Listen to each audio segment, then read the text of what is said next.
Yes, ma'am, it's visible. Okay.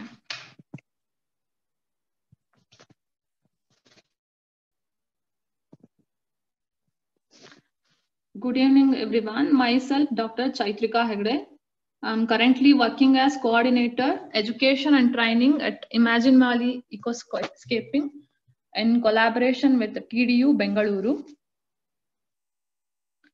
So I'm going to start my session. My topic is Ethnic Health Practices of Kargal Range, Shimoga District, Karnataka. Kargal is located in Sagra Taluk of Shimoga District. This range is having around 27,000 hectares of land, and it consists of around 11 villages. I have documented in these villages around 88 plants. So whether this ethnomedicine came into existence in the recent era, if you ask me, I'll say no, because maybe the term is coined during the recent era, maybe in 1875 or something, but this concept was existing since long ago. Even our acharyas have told, Charaka and Sushruta have told, that we should get the knowledge of medicinal plants, their name and the usages by interacting with the cowherds, shepherds, or those who are residing in the forest. That's how it is existing long ago. They have emphasized the exploration of the medicinal plants to add on to the list of the existing pharmacopoeia. The next one, so what is the need for documentation of these medicinal plants? So why we should document the ethnomedicine or from the knowledgeable community? First one is for the better utilization of medicinal plant species. As we know, around 7,000 species of medicinal plants are used in India, but among them around 3,000 are used in Ayurveda. When we document these ethnomedicine from the traditional healers, we can add more to the list, and it will help in proper utilization of some more plants. The next one is to preserve the vast knowledge of ethnomedicine and to pass it to the next generation. So as we all know, because due to the urbanization or due to the migration to the cities, due to the different jobs in different fields, the existing traditional healers may not be able to pass it to their next generation, I mean in their families. So when we document, we can preserve these knowledge. If we do not document this knowledge, when the person who is practicing traditional medicine or the folklore medicine dies, along with them the vast knowledge will also die. So it is very important for the documentation of these knowledge. The next one is conservation of knowledgeable community. There are so many tribal people or the community who are still practicing these ethnomedicine. When we recognize them or when we bring them to the limelight, so we can conserve the whole community and that's how we can preserve their knowledge also. And next one is conservation of species which are at the verge of extinction locally. Excuse me, Chaitra ma'am. Yeah, yes. Yes, ma'am, are you shifting your slides? No. No. Okay. No, we have not seen the slides getting changed. Okay, sir. Okay, it's not visible. Yeah, it's visible. It's visible. Yes. Is it visible now, sir? Yes. Okay, please continue. Okay, sir. The next one is conservation of the species which are at the verge of extinction. We all know IUCN will evaluate the species, plant species which are endangered, critically endangered or threatened. But it may not or it cannot evaluate all the medicinal plants or the plant species. So when we document, the primary data which we obtain from the documentation of ethnomedicine helps to assess the status of a plant in a particular region or a district or a state.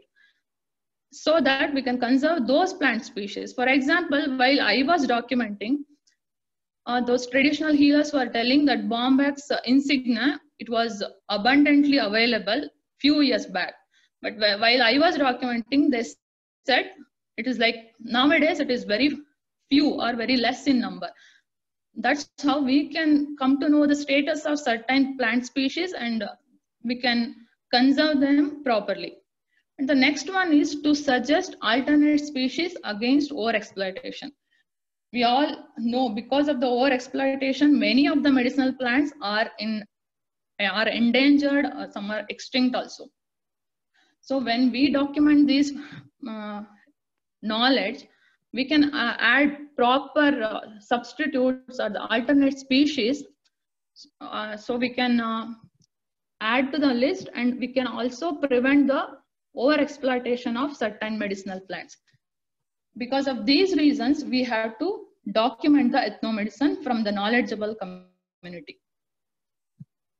So next, I have documented 88 plants which are being used in 23 different diseases. Among them, trees were the most, it is around 39 were the trees, followed by shrubs 22, then herbs, the climbers, even the epiphytes and parasites are also being used as medicine in these from these traditional healers.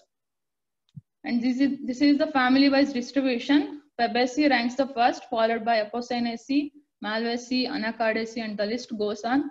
Around 23 families are documented. And then I have categorized these 88 plant species under different diseases. For example, the plant species used in diseases of gastrointestinal tract, in skin diseases, joint pain, reproductive system, abscess and wounds, fracture, etc. And this is the part used. Here the leaves are being used most from these traditional healers, followed by bark, then root, seed, and even the stem gall is also used as medicine.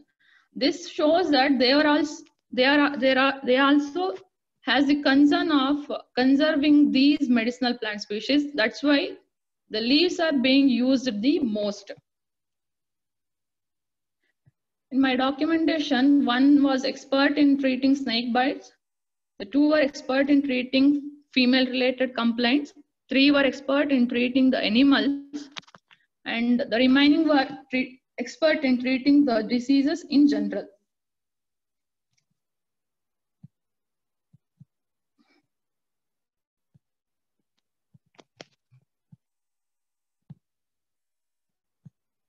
The next is, among 88 plants, I will present few of the plants which are categorized under few diseases. The first one is the plants which are being used in female-related disorders. The first one is, what you see is Lophopetalum whiteyanum, where the plant is being used in white discharge or the leukorrhea in females. Decoction of the bark is being used. Based on the severity, they give for 3 days or 5 days or 7 days. The next one is Bombyx insignia. Here also the root bark is used. It is being triturated in cow's milk and taken in empty stomach for 1 month. The dosage is around half to 1 spoon. This is also used in leukorrhea. The next one which is used is in white discharge of the leukorrhea is Hedychium coronarium. Here the rhizomes are used. The rhizomes are triturated in cow's milk and given. The next one is Bridelia stipularis. This plant is being used in menorrhagia, or the excessive menstruation, where the decoction of the bark is used in every menstrual cycle. The next one is Mimosa pudica. We all know that is Lajjalu. It is primarily being, in Ayurveda also it is told that it is widely used in many of the bleeding disorders. This is used in the dysmenorrhea or the painful menstruation, where the whole plant except the flowers, it is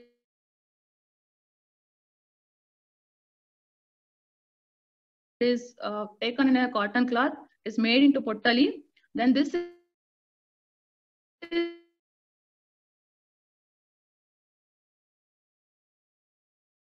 is boiled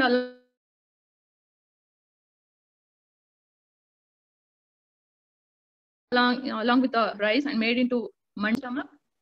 In those who are suffering, then the next is they are used in poisonous bites. Cansjura reedi, this is an Hello, am I audible?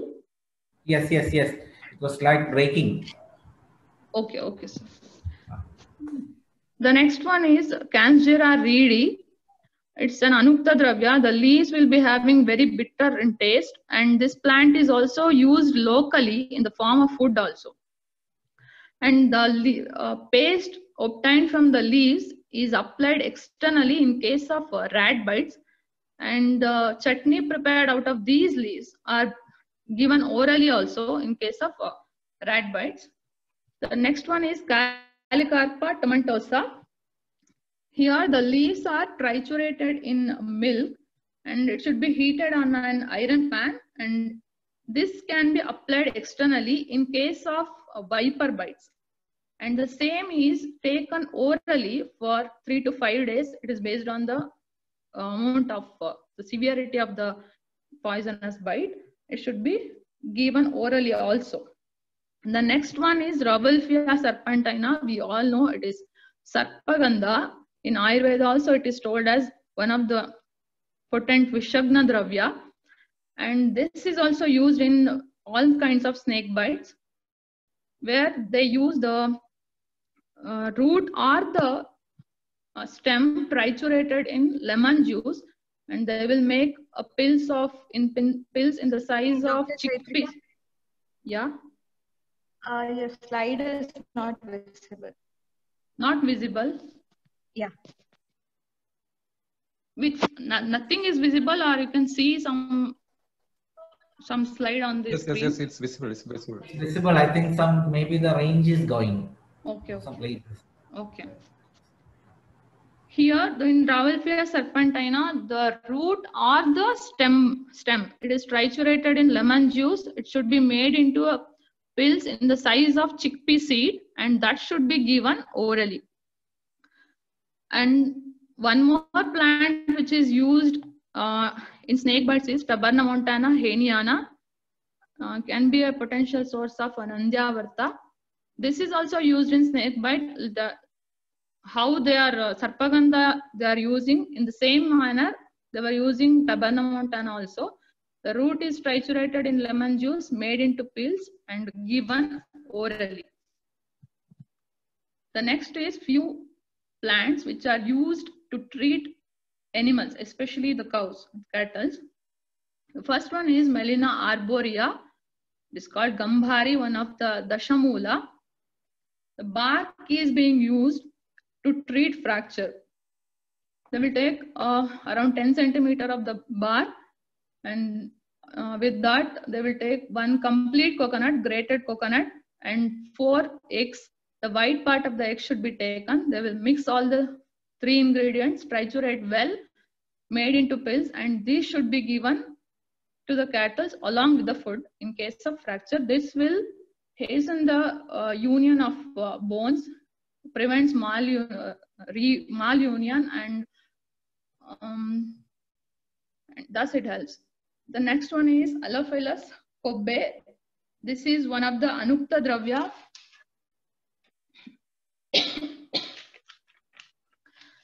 Here the leaves are fried in Tilataila, and that should be given along with the food. It is given in repeated abortion in cattle. Should be given along with the food. The next one is Callicarpa tomentosa. Here the leaves are grinded with rice and applied. It is used in fracture. It should be grinded with rice and applied, and the proper bandha is done. This will also enhance the union of bones. The next is Ziziphus xylopyrus. Here the leaves are used in fracture. The leaves are fried in ghee and it is given along with the food to the cattle. That's how it will help in correcting the fracture. The next one is Rubia cordifolia, that is Manjishta, we all know in Ayurveda. This whole plant is being used in case of fracture. The whole plant can be given along with the food in case of fracture, which will enhance the healing. The last one, which you can see on the slide, is Dendrophthia falcata. It is a parasite. This is also being used by these traditional healers. The leaves of the Dendrophthia falcata is macerated well in water, and they will give this to cows, which will act as an anesthetic agent. So to perform certain procedures like to remove the placenta, or where there is difficulty in labor, in that case, they will use this as an anesthetic agent. So these are some of the medicinal plants which are used to treat the animals, or especially the cows. The next is few of the plants which are used in Indralupta or alopecia. The first one you can see in the slide is Hopia punga. That is the stem gall of Hopia punga. It is used in alopecia. What they will do is hold the stem gall along with the insect. Some insects will be there inside. Along with that, they will triturate and made into a paste, and that is applied externally on the affected site where there is loss of hair. And the next one is Cassia fistula, Aragvada. And in Ayurveda also it is told that it's a very good Pushtagna Dravya. Its fruit pulp is used. We know that fruit pulp is a Mrudu Virechaka. In alopecia, this pulp is applied externally over the affected area. It is said that after a few days, the blisters will appear and the hair will start regrowing. The third one is Palasha or Butea monosperma. Here the seed of Palasha is being used. The seed should be trisurated in lemon juice, and that should be applied over the affected area. And it will start, the blisters will appear, and after that the hair will start regrowing. And we know that it is a Krumigna Dravya, and it is Kapahara as well. That's how it may act in alopecia or Indralupta. The fourth one is Ficus bengalensis vata. Here the aerial roots are being used.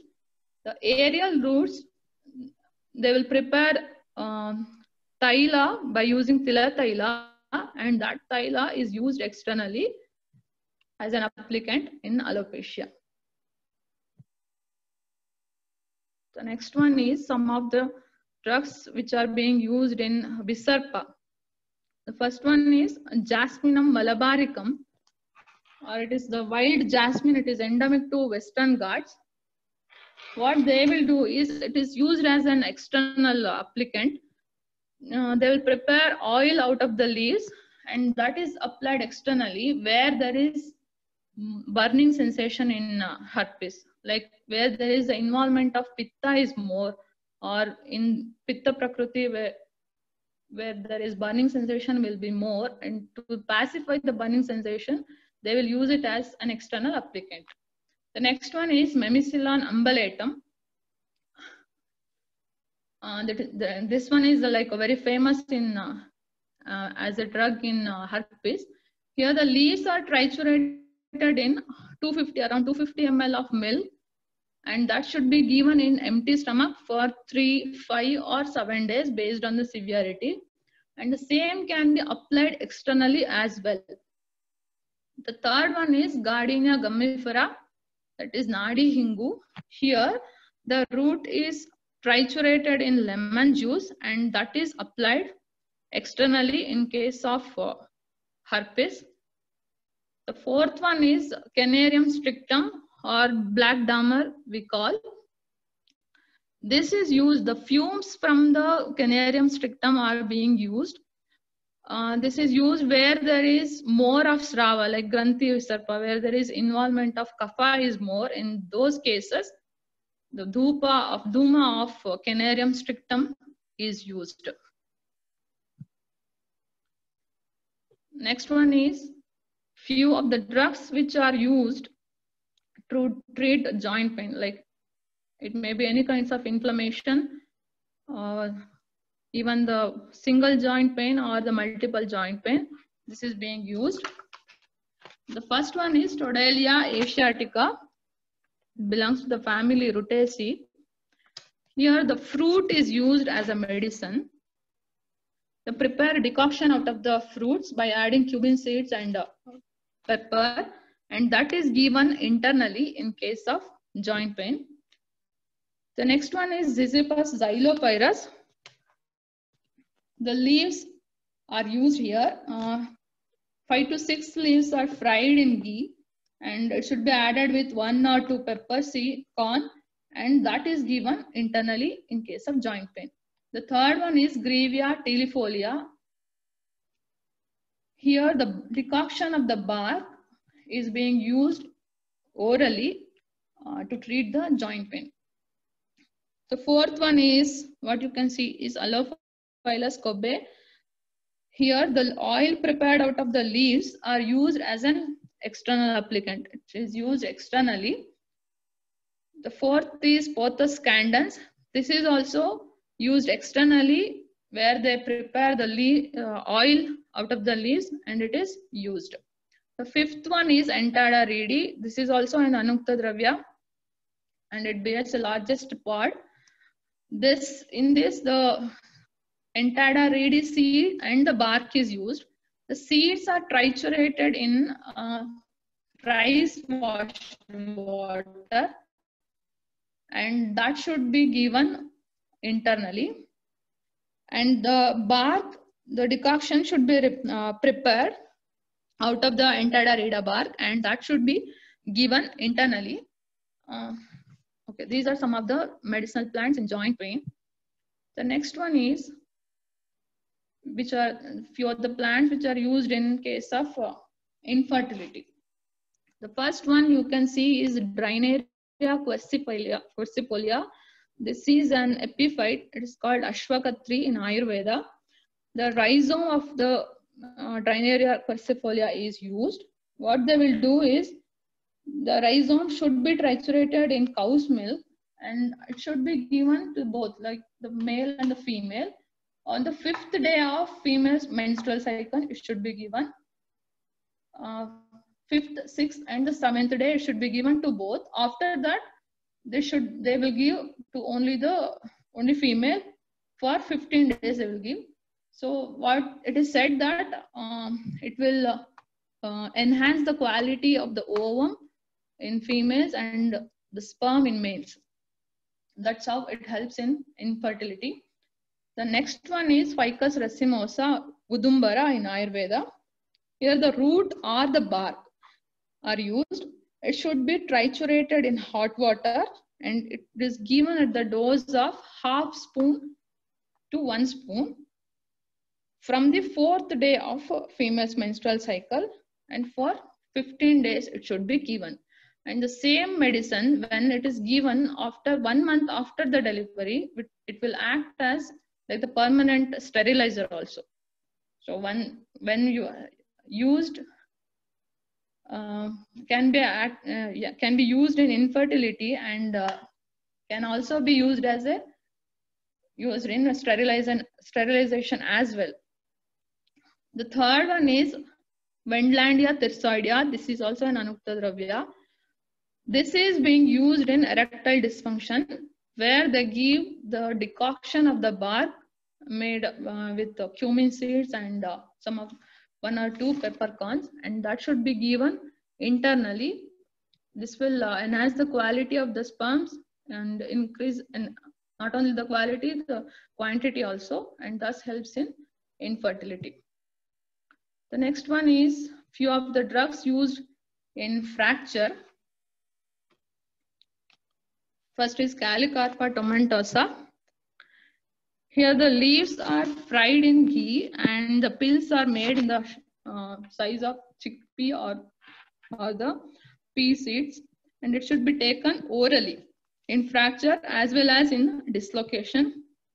It will help in proper reunion, and it will enhance the healing also. The next one is Allophilus cobbe. We have seen that it is used in cattle also. The same can be used in animals, but the mode of administration usage is different. Here the leaves are made into paste and it should be applied externally, and the bandha is made. The third one, Melina arborea, which I have told in for cattle also. The same method is used, but the dosage should be lesser than that. And here also it is given internally by making pills. The fourth one is Blepharis asperima. Here the leaves are used in fracture where it is made into fine paste and it is applied externally, and bandha is made. The fifth one is Aporosa lindleyana. We call salle hannu in Kannada. This should be, the leaves paste should be made, and that should be applied externally in case of fracture. These are few of the plants in fracture. The next is few used in eye, ear, nose, throat, and some of the like urdhvanga vyadhi. The first one is Rhynchostylis retusa. It's an orchid, the epiphyte. It is being used in any kind of infection in the ears, where if there is a pain or a discharge from ear due to infection, this is used. The juice extracted from the leaves are instilled, 2 drops of the juice is instilled in the affected ear, and that will help to subside the infection. The next one is Elephantopas scaber. Here it is not used internally or it is not applied also. It is very unique because here the root is tied around the ear in case of half-sided headache. If the person is having headache on the right side, this should be tied around the left ear and vice versa. The fourth one is Macaranga peltata. It yields an red exudate. Here this is used in any kind of injuries to the eyes. The exudate is applied over the cornea of the eyes so that it will help in relieving the pain or discharge from the eyes due to external injury. The fifth one is Gravia telefolia. Here the bark is used in case of dry cough, where there is involvement of vata is more. The decoction should be made and it should be given in case of dry cough. Then the plants which are used in wounds and abscess. The first is Connaris whitey. This is used in case of abscess, both pakwa and apakwa avastha. The bark is triturated in lemon juice and that should be applied externally, or that can be also taken internally as well. If the abscess is in ama avastha, it will turn into pakwa avastha. If it is in pakwa avastha, the abscess will burst open and the wound will start healing when we apply. And the same can be taken internally as well. And it is used in not only in abscess, in all kinds of brana also, this can be used, or where there is excess amount of srava from the wound, pus, everything, this will helps in healing of such wounds. The next one is Caria arborea. This is used in cut wounds, the fresh wounds, where the decoction is prepared out of the bark, and that can be used as like parisheka, that can be poured on the cut wounds, which will enhance the healing, which will hasten the healing of wounds. The third one is Nidia glauca. This is also an Anukta Dravya. It is called Mukkadaka in Kannada. Here the root is being used. The root should be triturated in lemon juice and it is applied around the abscess. That will help in help in turn into from apakvavastha to pakvavastha and from pakvavastha to rupture the abscess and then to heal the abscess. The next one is Entada reedi. Here the seed is being used. It is triturated in lemon juice and it is applied externally over the wounds. The fourth one is Ixora coccinea. Here the juice extracted from the root is being used externally in case of burnt wounds where there is wound caused due to burning. This can be used externally, which will hasten the healing of the wounds. And the fifth one is Caesalpinia mimosoides. This is used as a medicine and also it is used in the form of food. Here the bark is being triturated in lemon juice and applied externally. And in the form of food, the tender leaves of Caesalpinia mimosoides is used in the form of chutney or the tambuli. Like these kind of food preparations are made and it should be taken internally. This will also help in healing of the abscess. So these are few of the medicine in plants used in wounds and abscess. Next, which I have noticed, these traditional healers, they also have the knowledge of Loka Purusha Samyavada. For example, I will present few of the examples. You can see Musanda frondosa, which is used in case of vitiligo. In Musanda frondosa, we will see one bract, the leafy bract, which is white in color. So the whole plant, all the leaves are green and only the one white leafy bract you can see. That mimics the vitiligo in human beings. So like we can see the white patches in over the skin. Because of this similarity, they use the leaves of Musanda frondosa in treating vitiligo, Shvitra, where the leaves, the decoction of the leaves are used and given internally. The next one is, what you are seeing is the leaf of Cissus discolor. This is the undersurface of Cissus discolor, which is red in color. That will resemble the color of blood. So these traditional healers, they use the Kshirapaka of Cissus discolor leaves in case of anemia or where there is a less percentage of hemoglobin. They use it orally. The next one is, you are seeing is the seed of Entada reedi, and on the right side, it is the front side of patella.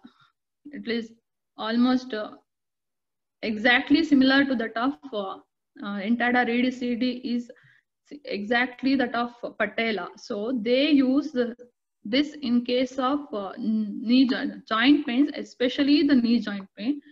I told you the seeds are triturated in rice wash water and it is applied externally.